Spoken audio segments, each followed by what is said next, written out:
마침 관광객 한 사람이 결투를 신청해 왔는데요.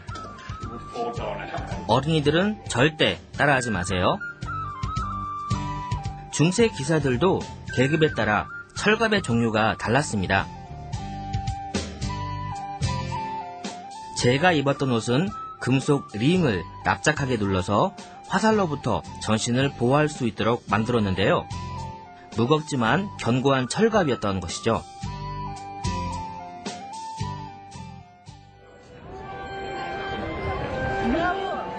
성벽으로 둘러싸인 탈린 중심가에는 시청 광장이 자리 잡고 있습니다.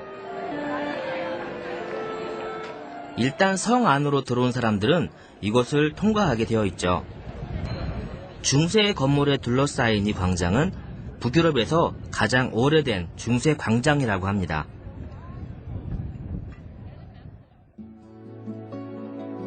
시청 광장 한쪽에는 유럽에서 가장 오래됐다는 약국이 아직도 성업을 이루고 있다고 해서 찾아가 보기로 했습니다. 이제는 환자들보다 관광객이 더 많이 찾아오는 곳이지만 600년 전통을 자랑하는 이곳에는 중세시대에 사용하던 약재들이 역사의 증거물처럼 전시되어 있었습니다. 동양의 한약처럼 중세시대 유럽에서도 식물을 다려 약으로 사용했던 것일까요? 천장에 매달린 식물들이 향기를 바랍니다. 600년 동안 부르하르트 가문에서 10대에 걸쳐서 이 약국을 운영해 왔다고 하는데요. 중세부터 사용됐던 약재들을 살펴보면 동양과 서양이 크게 다르지 않았다는 것을 발견하게 됩니다. 여기 보니까 기름에 절인 지렁이가 있고요. 이거는 뭐 불에 탄 벌, 이건 미라, 이거는 개똥이고요. 이거는 사슴의 그 부위랍니다. 음경이요. 이거는 말린 두꺼비예요. 물론 우리나라 진해처럼 말려가지고 약에 섞겠죠. 근데 야 재밌네요. Missä Egyptusessa tuotiin? Ilmeisesti, ja? Ja aika normaalinen, että oikein muumia piti olla. Hirveä se penis oli ka. Hirveä penis oli ka mestele potenssi parantamiseksi kasuttiin. 이곳은 마치 살아있는 박물관 같았는데요. 인류는 건강을 위해 참으로 다양한 것들을 먹어왔던 것입니다.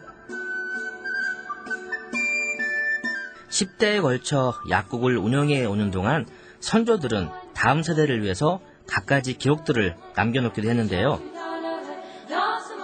약재로 쓰이는 재료와 제조 방법 등이 문서로 전해지고 있습니다.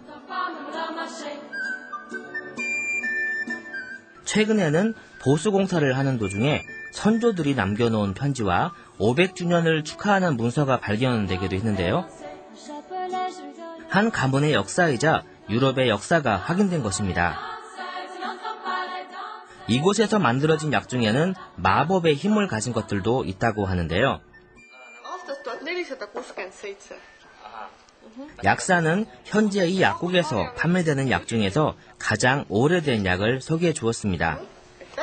약이라기보다는 일종의 향신료에 가까워서 특별한 질병이 없이도 마실 수 있다고 합니다. 이것이 바로 1467년부터 판매된 향신료인데요. 과일주에 계피, 생강 등을 넣어서 만들었다고 합니다. 어릴 때 먹던 감기약 맛이 나요. 엄마가 떠먹이시던 그 숟가락으로 주시던 그 감기약 맛이. 알코올 도수 15도, 일종의 건강술인 셈이죠. 이번엔 마음을 치유한다는 식품을 소개해 주었는데요. 마치판이라고 불리는 과자입니다. 이 약은, 물론 약은 아니죠. 사랑의 아픔을 완화시키고 그 두뇌 사용으로 인한 그 두뇌의 고통을 덜어드립니다. 하나 먹어봐야겠네요. 사랑의 아픔은 없지만 그래도 두뇌를 많이 써가지고 좀 골치가 많이 아프거든요.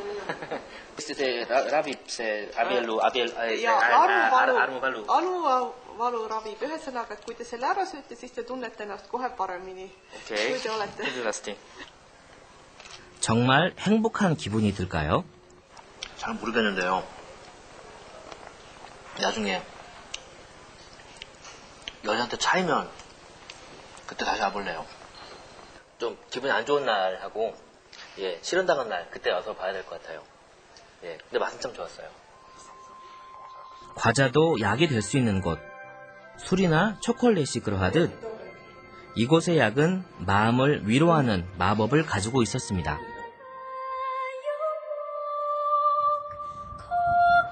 유럽에서도 가장 아름답다는 탈린 구시가지를 걷다 보면 시내 어디에서든 보이는 건물이 있습니다. 뾰족하게 솟아있는 교회 첨탑. 16세기 초 건축 당시 세계 최고 높이로 꼽혔던 건물이기에 제일 먼저 눈에 띄는 것입니다.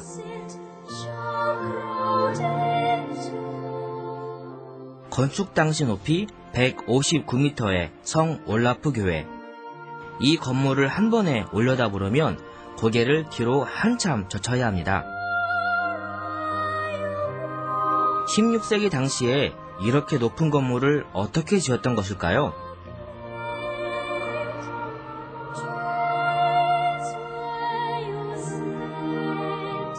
높은 천정이 압도적인 이 건물은 현재는 침례교회의 예배당으로 쓰이고 있는데요.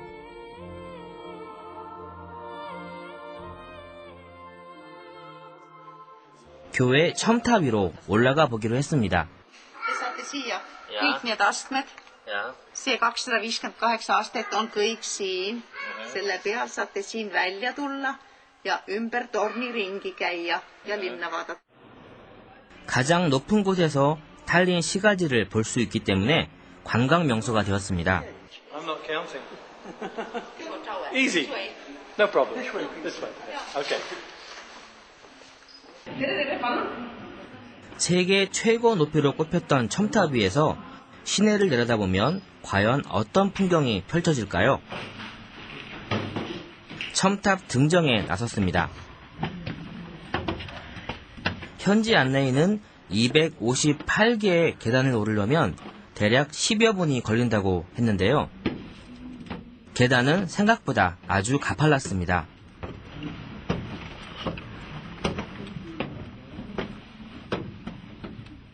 어른 한 사람이 겨우 통과할 만한 비좁은 통로로 계단들은 끊임없이 이어졌는데요. 채 5분도 지나지 않아 땀이 나기 시작했습니다. 탑이 높아져 쉬었다 가라고 그런 의지까지.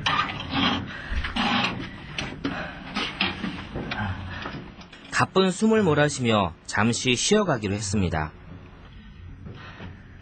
어디 저런 거 좀 궁금해요. 밖에 안 보인다고 생각합니다.